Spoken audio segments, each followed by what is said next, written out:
Hello and welcome back to another week in the life at the Flower Barn Homestead.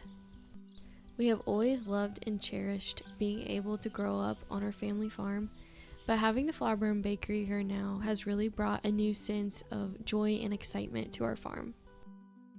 In this video, I'm going to take you through a week at our bakery, and I'm going to focus on the three main doughs that we use.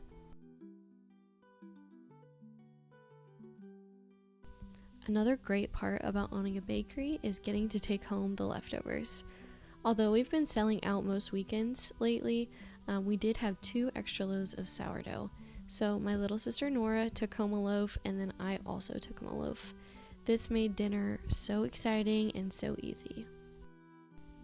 After waking up at 3 a.m. to go in and bake for the bakery, I rarely want to do anything too exciting for dinner or anything that takes too much effort or time. So I used this sourdough to make some fancy grilled cheeses. I love this recipe. When the garden is in full bloom, you're able to make the pesto fresh. You can get garden fresh tomatoes, and I usually use fresh mozzarella, but we accidentally got a tube of regular mozzarella, so I actually air fried the cheese and then just put it on my sourdough and then let it sizzle. So for my grilled cheeses, I usually put about 3 tablespoons of butter in a cast iron or a frying pan and let that get hot and basically fry my grilled cheeses in butter. And they turned out so good. I highly recommend this. I'm heading out for my class this week. This week is the art of brioche. It's probably my favorite class to teach because I really do love brioche dough. It's the first dough that I really feel like I mastered. When I was in college to make some extra money, I would get up early in the morning and I would mix together my dough, let it rise, and then I would try to create something different every day so I could just really understand how to use brioche, how to improve my brioche baked goods. So I've made a lot of brioche, and now I make it every single week because it's the base for our cinnamon rolls, it's the base for our Danish, and so yes, we make a lot of brioche.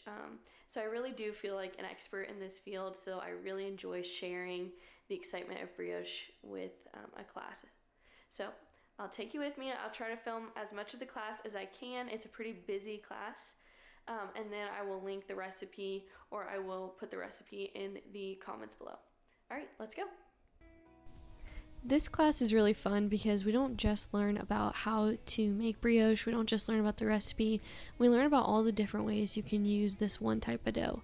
So in the class we make cinnamon rolls. Sometimes for this class we're doing blackberry rolls. It changes for the season. And then we also make just a simple brioche loaf that they get to take home. And then we also taste test Danish. So Danishes are similar to the texture of a croissant because they're laminated, so they're very flaky but still sweet and full of flavor. And they really just use the same brioche dough as cinnamon rolls and a brioche loaf. So here they are. This was one recipe that I did first do in my college apartment, and as I had mentioned earlier, that was really my first taste into selling baked goods. I had mentioned I got up early, I would make something different every day, and then I would post it to my apartment Facebook group, and I would say, hey, this is what I made today, list a price, and then my neighbors, whoever wanted it, would say, oh, I'll take one of those, and I would deliver it to their apartment. And it really just got me, it was the first time I thought, oh, I can really make some money doing something that I love.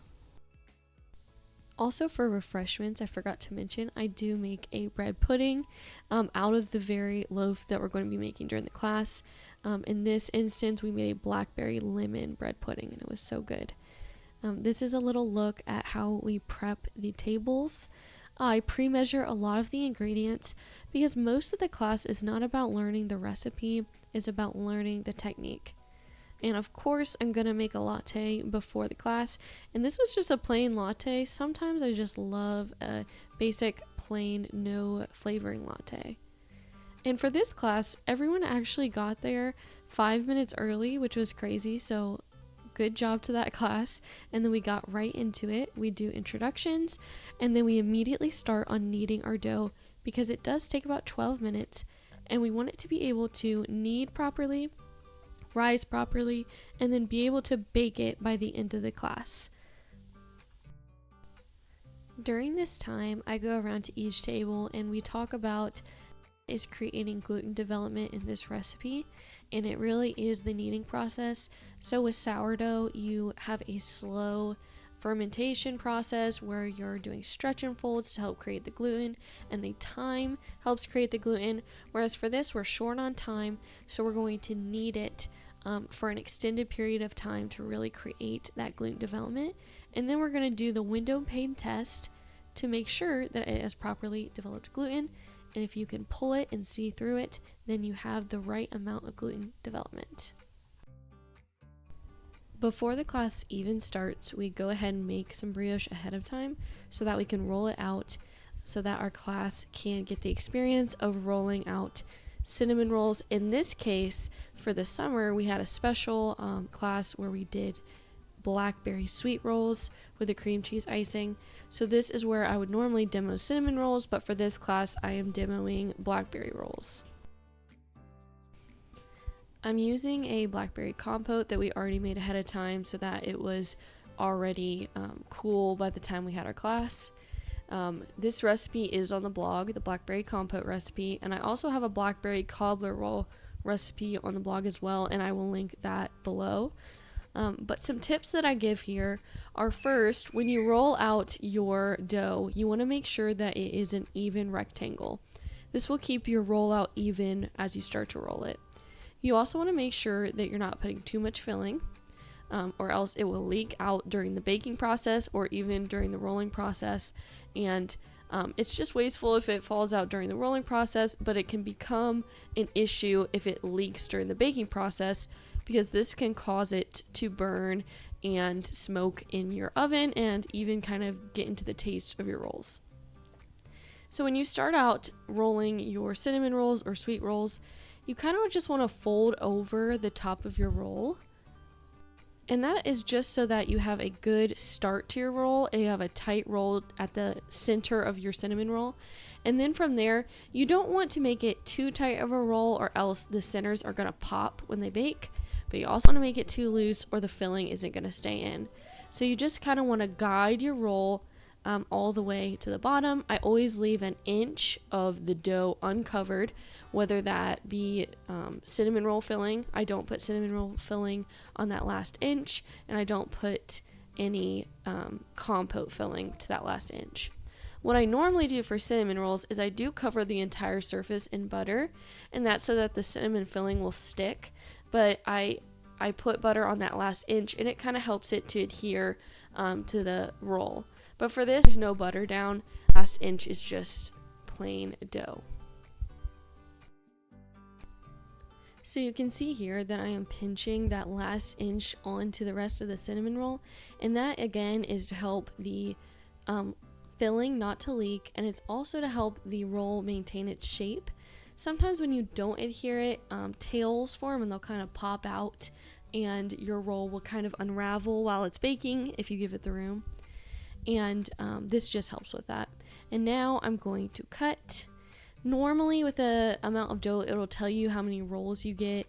I had just kind of a random amount that I got out of the fridge, so I just cut about 1.5 inches per roll.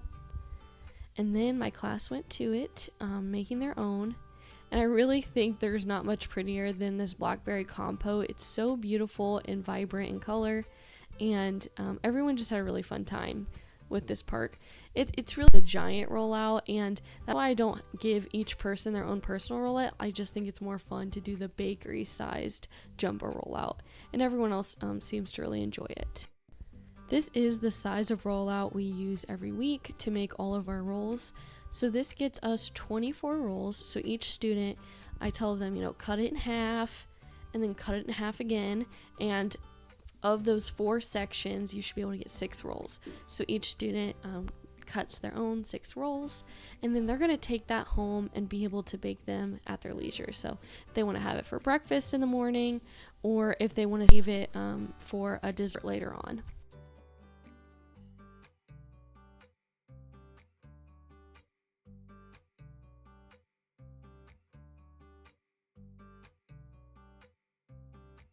And then the final part to this class is we get to use that dough that we made at the beginning. This recipe has a lot of yeast in it so that it's able to get a proper proof by the time we want to bake it by the end of the class. For our bakery dough, we decrease that amount of yeast to have a longer rise time. But these are ready to bake. They look beautiful and puffy, and they really did turn out wonderfully.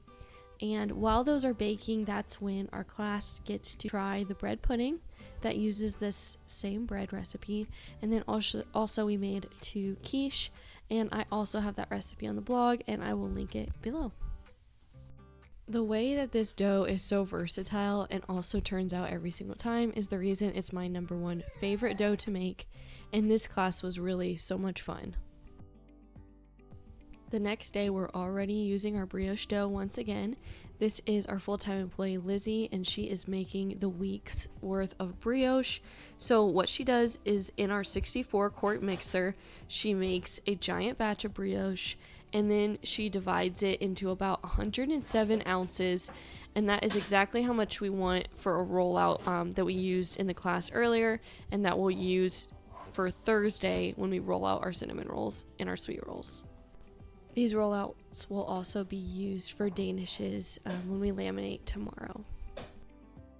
Speaking of laminating, this is another type of lamination that is creating folds within your sourdough halfway through the bulk rise.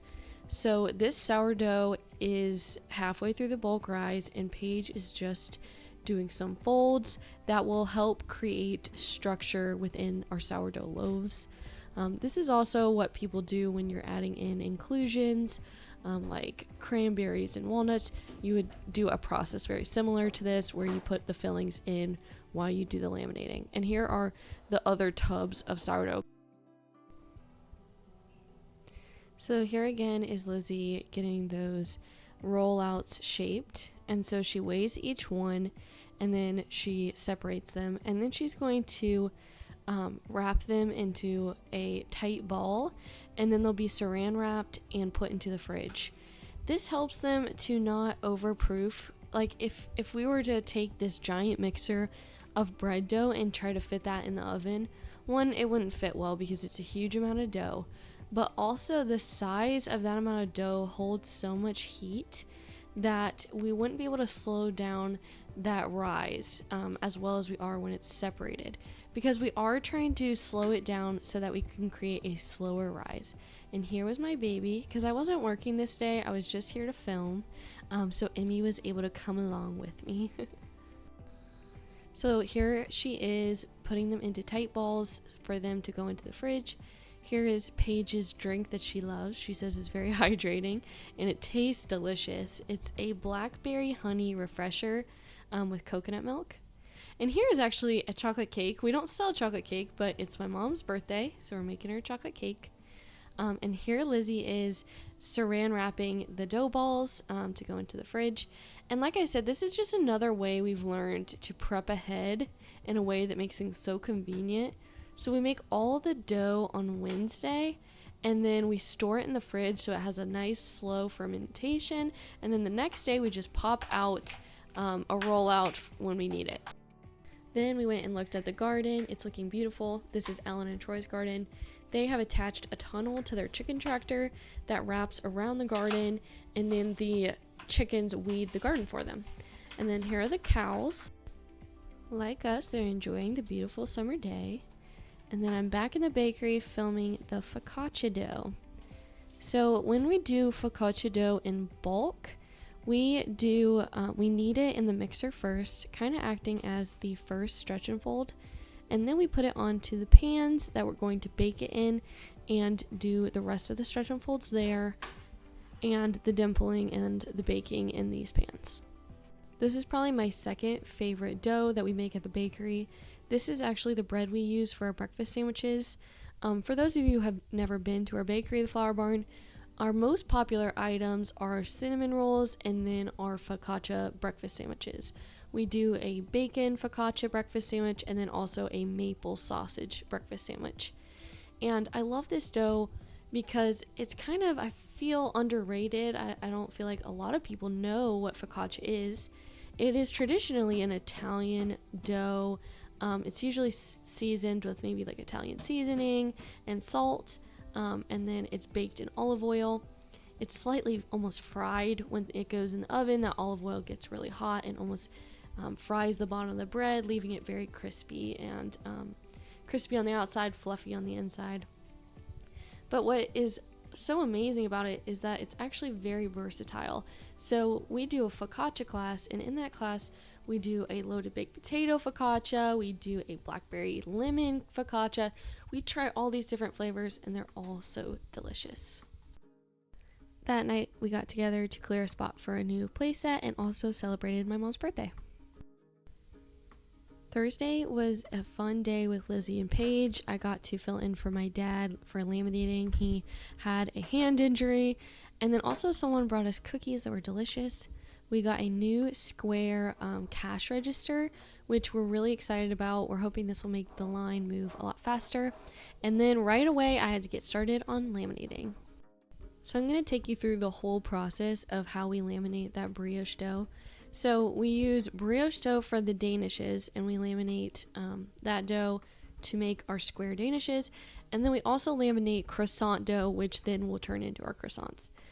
But right here, what you see me doing is turning our rollouts that we made yesterday into a pan-sized sheet of dough. And that's just so that we have the proper proportions of dough to butter when we fold in the butter block. So I'm measuring using the pan.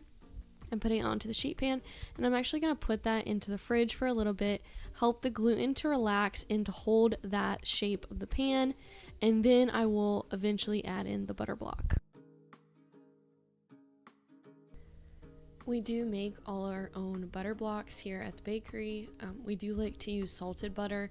A lot of the times, if you're trying to buy pre-made butter blocks, they use unsalted, which many bakers say is preferable for laminating, but we really do appreciate the flavor that the salted butter gives our pastry, and we really feel like it's worth it for the end result. If you're wondering what it is I'm doing exactly, what laminating is incorporating layers of butter into your dough. So you saw me start with a block of butter that I encased in dough. So in the beginning, when I rolled that out on my sheeter, it was a layer of dough and then a layer of butter and then a layer of dough again. And then I folded it and I did a trifold. So when I folded it, that one layer of butter became 3 layers of butter. And then I ran it back through the sheeter. And then I folded it again. So then those 3 layers of butter became 9 layers of butter. And then I'm going to fold it one more time, and that will give me 27 layers of butter. And then because it's Thursday and we're open tomorrow, we are baking our focaccia today, and we'll bake it and then cut it so that it's all ready to go to make sandwiches for tomorrow morning. And those sandwiches will be kept in a heater so that when you pick up a sandwich, it's nice and warm. And in between lamination, Lizzie rolls out her rollouts for cinnamon rolls that she's rolling on the island next to me.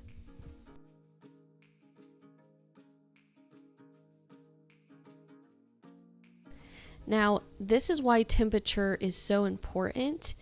I don't want that butter to melt. I want it to stay a layer of solid butter, so that when it goes into a hot oven, instead of those layers melting into the dough and just creating a buttery dough, they will, because it's such a high temperature when they enter the oven, they will steam and create those beautiful flaky pockets that you see in danishes and croissants. So really the whole thing is you want to keep that butter cold, you don't want it to melt, and you want it to be there when it hits that hot oven so that it can create those proper beautiful flaky pockets within your pastry. So if you've ever gotten a croissant or any type of laminated pastry, that could be morning buns, Danish, bear claws, those are all laminated. If you've seen those little holes inside, those are actually where the pockets of butter steamed up and created those pockets. So that's really those 27 layers puffing up in the oven, and that's what creates that flaky, buttery texture. These days when us girls get to work together are always so much fun, and the bakery has such a peaceful environment, and that's something we have not always had. When it was just me and Ellen and my dad in the start, it always felt like we were in a rush to get everything done, and at times it definitely felt overwhelming. But usually when it began to feel overwhelming, it was indicating we were growing, maybe we needed a new piece of equipment, and later it meant we really needed some extra help. So I'm just so thankful that now we're able to get so much product made, we're able to enjoy our time in the bakery, and we're also just very productive now that we have a system in place. So used to what happened is, one, I had to roll out each rollout, and so I would roll it out, and then I would fill it, and then I would cut it, and then I would put it on a pan. Well, now we have a commercial sheeter, so I'm able to do the rollouts, or my dad, and then I hand that rollout over to Lizzie, and all she does is just roll up cinnamon rolls and sweet rolls all of Thursday. So I am using the sheeter to laminate, and then when I'm not laminating, I'm rolling out dough for her. And then also, while I'm laminating, when I finish a rollout of lamination, I hand it over to Paige and she shapes it into whatever it is going to become. So when I laminate Danish, that becomes Danishes, and then it also becomes bear claws and jalapeno popper croissants. And then I also move on to laminating our croissant dough. So it's the same process of lamination, it's just a less enriched dough, it's less buttery, it's less puffy, it's a more subtle taste. And then I take that rollout of croissant dough, and Paige will create croissants with that, and also ham and cheese croissants. And then we also took some dough and experimented with these peach Danishes with a new cutting technique. So hopefully you can look forward to seeing that in the bakery in the coming weeks. Here are our classic Danishes being cut. It's just a simple square shape. And then I'm going to show you those 27 layers. This is before I do the final rollout, so you can still see those beautiful butter layers. Here's some Blackberry Cobbler rolls, and then it's time for Friday. I actually had Friday off, and my husband had Friday off, so I headed to the bakery to get us some breakfast and was shocked to see how slammed it was. I ended up working for a little bit, and it was very fun. It's always fun to see the bakery really busy, but we did end up getting out of a lot of product that we had to end up remaking so that we had plenty to sell on Saturday. I also checked in on my croissants. They ended up looking so good, so I was so glad about that. And then we just got to work prepping for Saturday.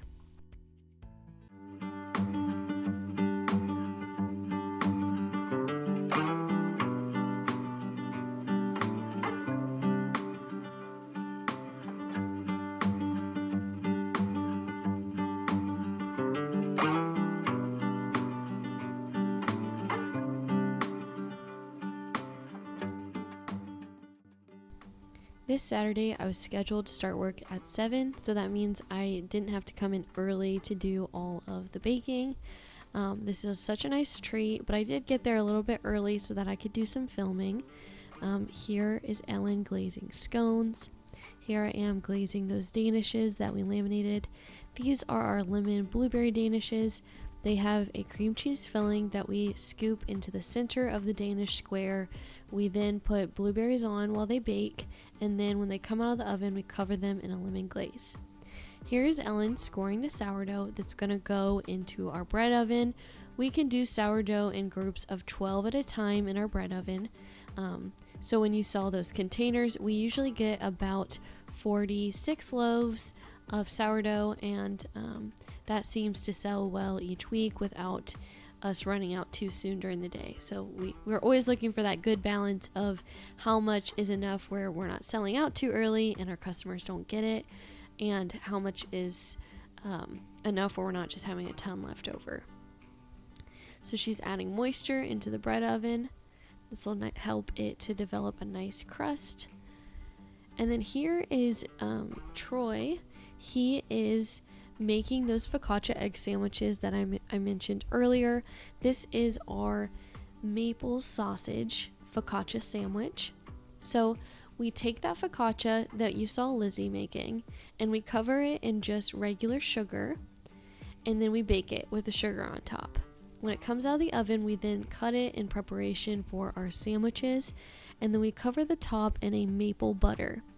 And then we add in our egg souffle that we make from scratch, an American cheese, a sausage, and then, like I said, that maple butter. We wrap it up and then we put it into a heater so that when you get your sandwich, it's warm and it tastes like it's fresh from the oven. Our breakfast sandwiches are definitely a family favorite. Our kids love them.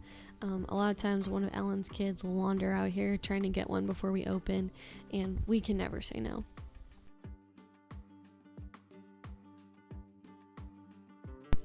Since we started the bakery 5 years ago, we've always had a pre-order system. So that means that throughout the week, our community can place pre-orders from a limited menu that we have online. And then we're able to kind of judge what kind of crowd we're going to have based on those pre-orders. So although you don't have to pre-order, you can just come in and check out the case. We do judge how busy we're going to be based on how many pre-orders that we have. So if we have a lot, we expect a really big crowd to come.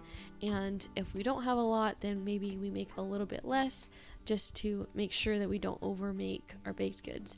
And this has really worked out for us. It's really helped us to figure out good amounts to have, because I think one of the greatest challenges of bakeries is determining how much product to make, because you don't want to have a ton left over, but you also don't want to not have enough for the people coming to your bakery. And we have had a couple weekends where we sell out, and everyone, I'm sure they think that we love to sell out, which we do, but it also always makes us sad for anyone to come in and not get what they're looking for. I don't think I'll ever not be shocked at how much product we end up with on Saturday morning. As someone who loves to bake and has been baking for a while now, it's just such a beautiful sight to see so many baked goods that I actually am really proud of. I'm really proud of all of the baked goods that we have in our case, and I'm just so excited for people to come in and be able to try each of them. In those last moments before we open, we are just checking tables, getting labels out there, and then we get in positions and we start to get nervous, and then the rush starts as soon as we open those doors.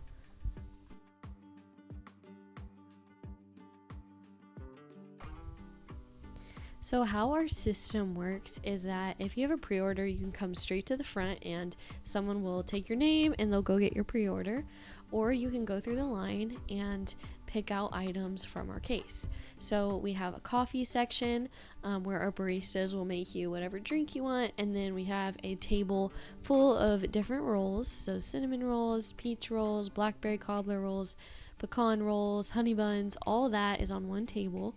And then Ellen takes your order as you go through the line, and we'll put anything you want from the case into a box, and then Lizzie checks it out and you are all set. We do not have indoor seating, but we do have outdoor seating when the weather permits. As the owner, it's really easy for me to be happy and excited seeing the bakery busy, and I love talking to each customer. But what I find amazing is that each of our employees have the same joy and excitement throughout all of Friday and Saturday, and I'm so thankful for each of them. If you've been enjoying this week in the life type content, please let me know in the comments below. And if you are looking for more content like this, as well as recipes, be sure to like and subscribe to the Flour Barn Homestead YouTube channel, and be sure to check out our blog, The Flour Barn Homestead, for, like I said, tips and recipes. Thank you guys for watching. Oh, you guys are